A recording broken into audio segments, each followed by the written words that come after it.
All right.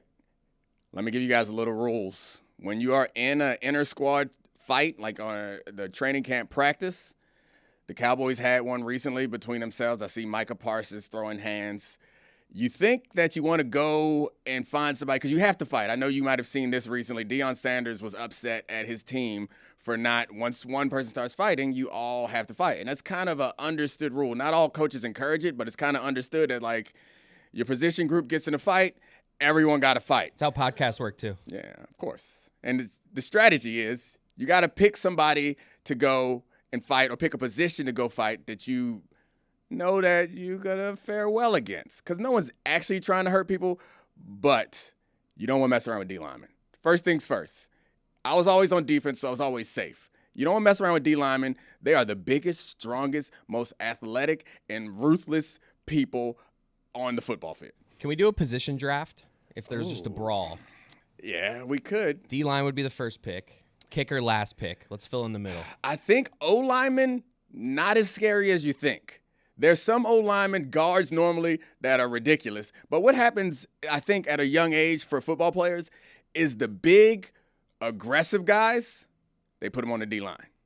The big, little less aggressive guys go to the O-line. So you're a little bit safer with yeah, there's some nasty O-linemen. I get it. But the super athletes, if you look at go into a football locker room, the guys who you're like, always D linemen, because they're always the biggest. I agree with Mike Golick edge would also rushers. agree with you. Yeah, he tells me this every single day. Linebackers look crazy. Oh, yeah. You don't want to mess with linebackers either. We used to have with the Ravens, we would have, like, during training camp, we'd have, like, fights between that were ongoing, like, even outside of practice. It's like a joking thing. If your position group, so us, it was the DBs, we had beef with the D-line. It was like fake beef. But if you catch a D lineman or outside linebacker alone, it's a bunch of DBs, you, like, jump them. Beef. Like, I'm sensing the trend, so it seems like defense are going to be the top picks.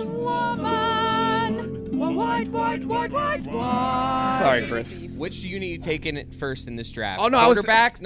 I'm just going to put two positions against each other. Quarterbacks, receivers. We were doing story time, Chris. All right, go ahead. Can I finish Back my to you. story? So we catch a D lineman and we jump them, and it was like playful. But if they catch us, it's the same thing. So like if you left the meeting room to go to the bathroom or to check your phone, and the D line was already on break, they jump you. So one time, I will not name the name of the cornerback on our team, but there was a cornerback on our team who did that, left our meeting, go to the bathroom, and the D line was on a break from their meeting. So they start to surround him like they're going to jump, and he starts yelling and yelling and yelling. So it takes us a minute to hear it and come out there. We come out there, he's completely butt naked, and none of the D linemen are fighting him because that was his strategy. He's like, you know what? Y'all not going to whoop my ass. He strips all the way down. He don't have on nothing, but he's like, get back, get back, get back. And it worked. Success. All right. Now you can give me your – see, that's what you stepped on. I'm glad we finished story It's a time. great visual. I know. I've been hitting y'all with a little piece of story every now and then. Sometimes you got to lay out, Juju. Sometimes I got something planned. It's a damn gacky. Inside joke. All right, Chris. Quarterbacks or receivers?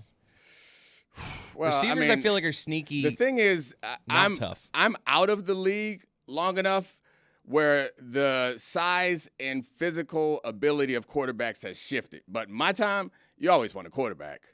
They're big and strong, but they ain't never hit nobody, so you always want to take quarterback. Receivers, I know the like stereotype of diva wide receivers, but yeah, some of them might catch you. But now, you don't want it with these current quarterbacks. I would not. I'd fight a D lineman before I fight Josh Allen.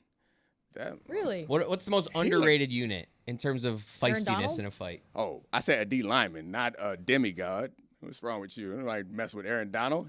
So right now we have D linemen you don't want to mess with. Quarterbacks of 7 years ago you would mess with. Got it. Not current quarterbacks, though. Sorry, Chris, what were you saying? I'm just saying, what's the sneaky tough unit that people would think is not tough but is? Punters. I mean, come on, what are we doing? Punters. Kickers and punters are different. Kickers, during practice, kickers and punters don't have anything to do except for like one 15-minute period at some point in the middle of practice. Kickers, during that time, are practicing kicking field goals or they're doing ball tricks. You'll find kickers on the sideline doing ball tricks a lot, hanging out, messing around. You know where punters are? Punters are always in the goddamn weight room. The quads. Which punters are you thinking of here? Put some names to these faces. I think all punters. You think I Zastadil? I don't want it with Zastadil.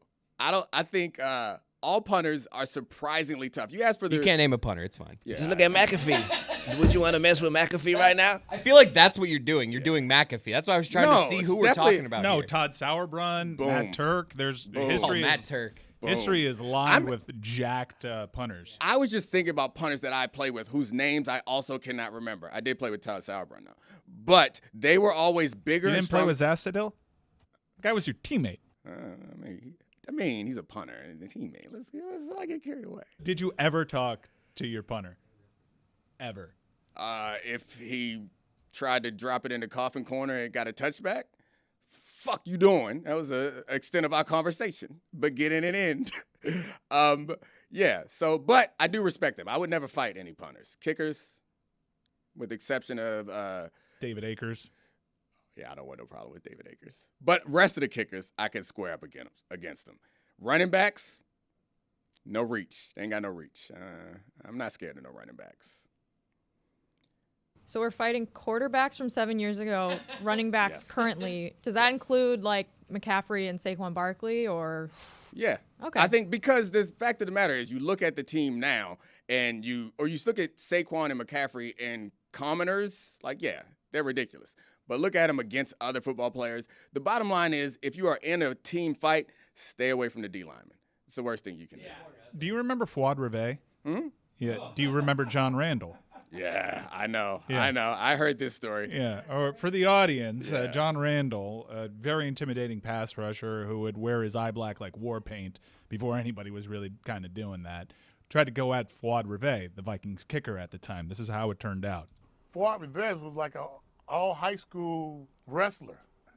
So I made a mistake, came up behind Fuad. It was just like, hey, next thing I know, man, he had me locked up on the ground. There was one guy who saw it, and it was the wrong guy to see it, Randall McDaniel, and comes over. I'm like, cut me loose. He's laughing. Sometimes people ask, like, what was your welcome to the NFL moment?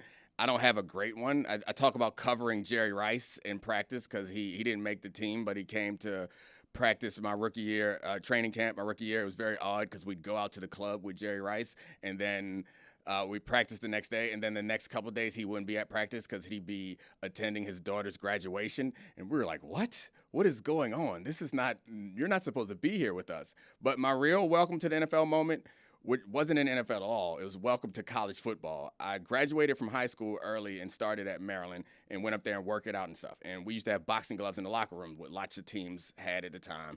If you had beef with somebody, you challenged them into a little boxing match in the locker room. So I get there. I'm a 155-pound cornerback, and I went to Maryland, which wasn't a power, still isn't a power, but wasn't a power at the time. I chose Maryland because I could start there, was my belief. I'm good enough to start at corner day one. So, first couple weeks, they're just working out, and I'm talking shit. I'm going to be starting cornerback. So, I challenged the current starting cornerback to a locker room boxing match. College weight programs are real, and I still, to this day, when I see my man, I thank him for not doing more damage because that boy caught me with a hook so cold that I was asleep standing up. I woke up before I hit the ground, fortunately. I never did hit the ground, just stumbled, and he pulled off of me. Good soul. But you know what I did from then on? I stopped boxing. I worked on my back pedal. We're not going to do that. I'm curious of how exactly you got him in the ring. Like, did you walk up to him? Do you just take your shirt off? Like, what is the actual method of, hey, you and me, it's time?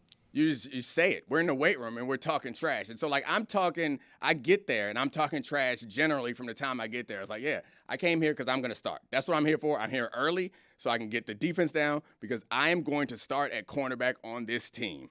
And so that, like, animosity builds up for a couple of weeks because, like, the other corners, they hear it. I'm saying it. I'm an arrogant asshole and it's whatever.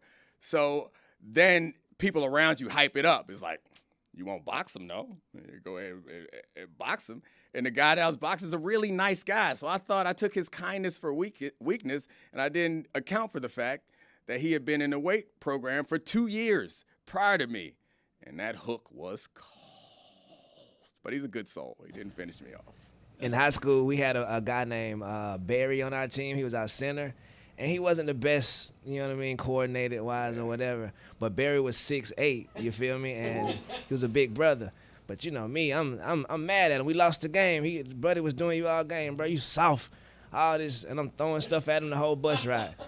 He got out the bus, looked at me with a tear in his eyes, and took off his tie, the team issue tie, and started chasing me. I was like, watch out, Barry. Watch out, Barry, watch out. I had on Timberland, so I couldn't get my full thing. Boy, Barry T1000 my ass, and I seen the finish line, but he caught me. And so I woke up. I was in coach's office. You got a zigzag on Barry.